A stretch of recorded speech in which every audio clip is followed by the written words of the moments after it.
In this lesson, we will learn how to create glossy buttons using AVSnap. First of all, draw a rectangle and fill it with the blue color. Round the corners to 50% by selecting Rectangle Properties using the shortcut key B. Change the percentage on round corners on rectangle. Now create a drop shade effect for the rectangle and blur it slightly.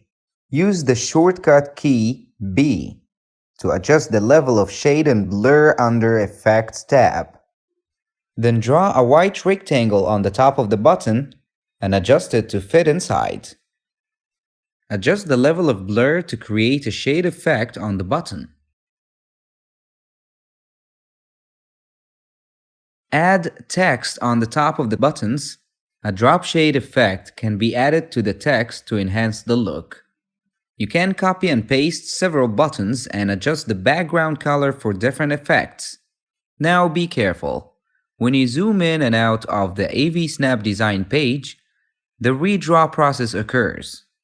The blur function is very slow to redraw. Use it to create special effects for artistic elements. It is not recommended to use the blur function in system drawings or large-scale projects since it will slow down redraw significantly.